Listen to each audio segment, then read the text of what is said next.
I'm Dr. Andrew Cho. I teach sociology here at TCC.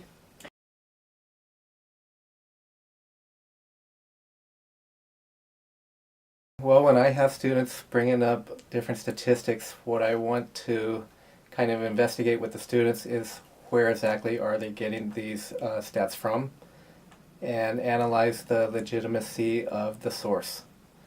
So if it's actually from the local police data, if it's from FBI crime data, if it's from the Department of Justice, that's going to be a lot more truthful than www.google.com, where they just came across some random website and saw some individual's person's table that they're trying to quote from.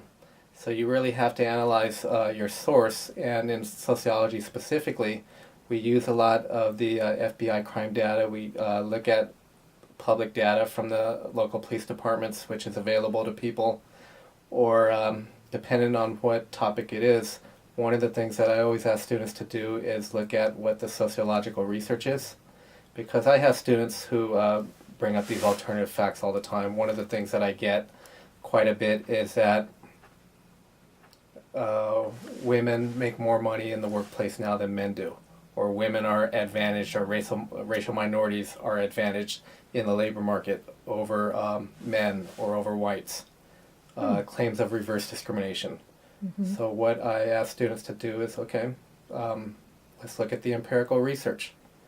Okay, look at what the sociological studies have on this particular subject.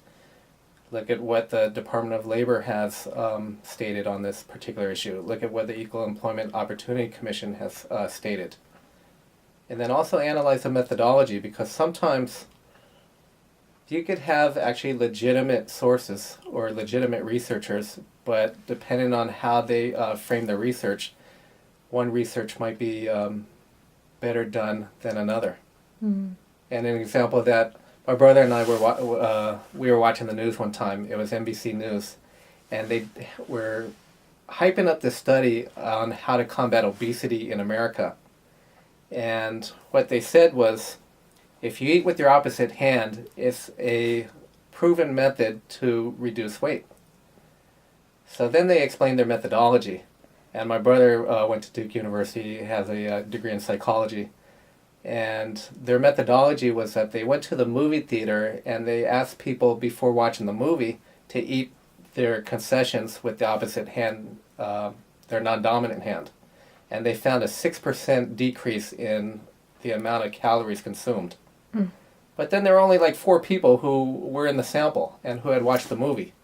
So my brother and I were kind of laughing at that, and they're making these conclusions that are supposed to be groundbreaking to combat obesity on a sample of 4 people, and it was only a 6% reduction. Maybe one of the 4 people wasn't hungry that day. You know, so even some of the different stories or studies that seem legitimate, you really have to be a savvy consumer and analyze the methodology on where these stats are coming from. That's what I always advise students.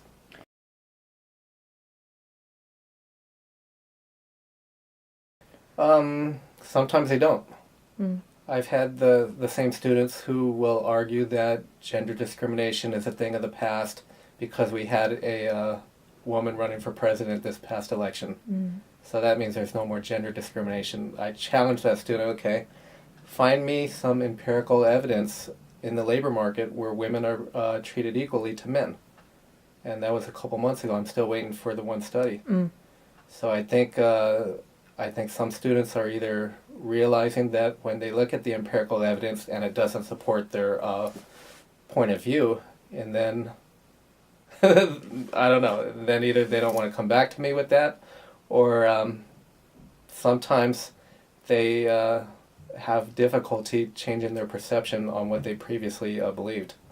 And they just want to believe the alternative facts.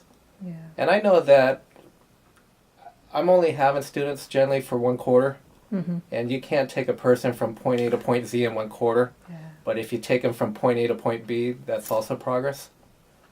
Mm. So, some students won't get back to me. Some students will, and say, hey, you know what, I looked at different sources, And you were right, and I'm glad I did look at those alternative sources, because what I looked at initially was obviously wrong, but I didn't know it at the time. Mm.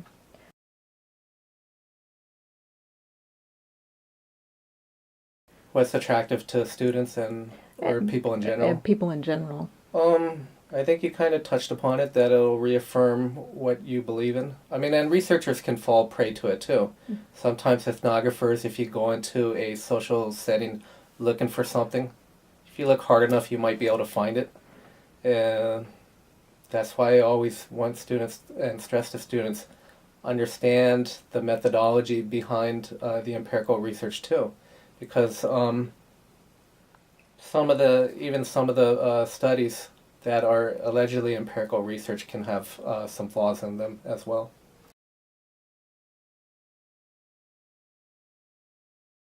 Just in general, to be savvy consumers of the media. I hear students all the time saying, well, I saw it on a legitimate source like Cairo or NBC News or ABC News. Sometimes some of these corporations are also controlled by big business. For instance, NBC News used to be owned by General Electric. General Electric was promoting a lot of their business products on NBC News. ABC is owned by Disney. The Disney Corporation also has economic interests that they promote on their ABC News channels. So be savvy consumers of the media in general, and it's hard to differentiate sometimes between fake news or alternative facts and what is legitimate. So look at more than one source. That's the other recommendation I have. Look at multiple sources and critically analyze the methodology that people used when coming up with research.